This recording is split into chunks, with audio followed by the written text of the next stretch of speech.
اور اب آپ کو بتائیں کہ پی ڈی ایم نے مہنگائی کے خلاف ملک گیر مظاہروں کا آغاز کر دیا۔ آج کراچی، لاہور، پشاور سمیت مختلف شہروں میں احتجاج ہوگا۔ راولپنڈی مظاہرے میں رہنماؤں نے حکومت کو سخت تنقید کا نشانہ بنایا۔ مہنگائی کے خلاف پی ڈی ایم سراپا احتجاج، ملک بھر میں مظاہروں کا آغاز۔ کراچی میں آج ایمپریس مارکیٹ پر نماز جنازہ کے بعد احتجاج ہوگا۔ لاہور کے جین مندر چوک پر سپہر 3 بجے دھرنا دیا جائے گا۔ مری مال روڈ پر مظاہرے کی قیادت سابق وزیر اعظم شاہد خاقان عباسی کریں گے۔ مظفر گڑھ، جھنگ، قصور، میاوالی، بہاولپور، بھکر، حافظ آباد، جوہر آباد، خوشاب سمیت مختلف شہروں میں مظاہرے ہوں گے۔ جڑواں شہروں میں پی ڈی ایم نے احتجاج کیا۔ دوران خطاب رہنما نون لیگ ڈاکٹر طارق فضل چودھری نے حکومت کو آڑے ہاتھوں لے لیا۔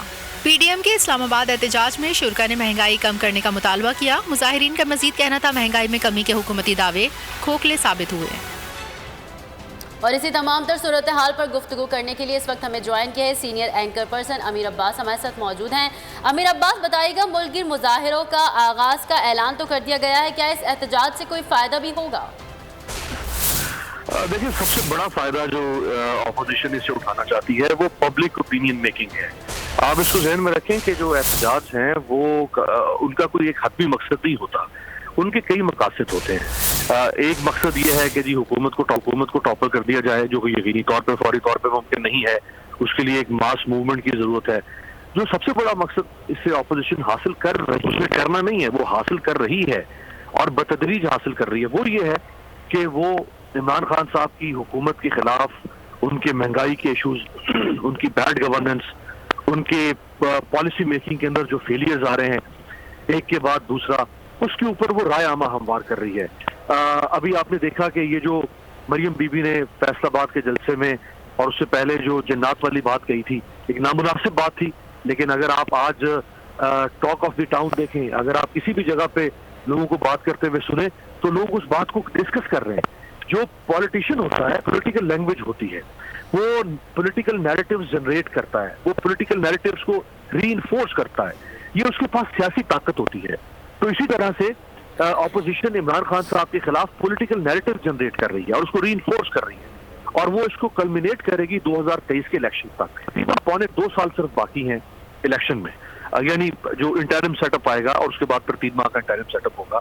تو اب اپوزیشن نے اس دوران صرف ایک کام کرنا ہے کہ ہم کسی طرح عمران خان کو دنیا میں سب سے گندا ترین سیاستدان اور بدترین حکمران کے طور پہ ثابت کریں، اور پاکستان کے عوام کو اس سے متنفر کریں، بددل کریں، بدظن کریں، اور وہ اس میں کامیاب ہو رہے ہیں۔ اور میرا خیال ہے کہ عمران خان صاحب خود ان کو یہ جواز دینے، بھلے ان کے پاس اس کی کئی مجبوریاں، کئی جواز ہو سکتے ہیں، ان کے پاس اس کی اپنی دلیل ہے، یہ جو مہنگائی ہے خاص طور پر پیٹرولیم پروڈکٹس کی، اور ان کی یہ دلیل کافی حد تک حق بجانے بھی ہے۔ جو عوام ہے وہ کتھارسس نہیں کرتے ہیں۔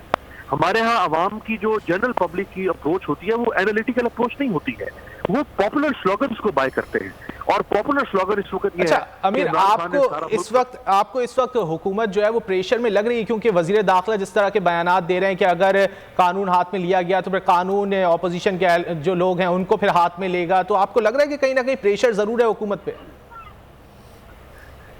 جی ہری بات ہے۔ ابھی یہ جو لاسٹ ہوا پنڈی کے اندر، جو جہاں پہ پی ڈی ایم نے جو ہے وہ احتجاج، اس میں بھی ہم نے دیکھا کہ پولیس نے ریزسٹ کیا۔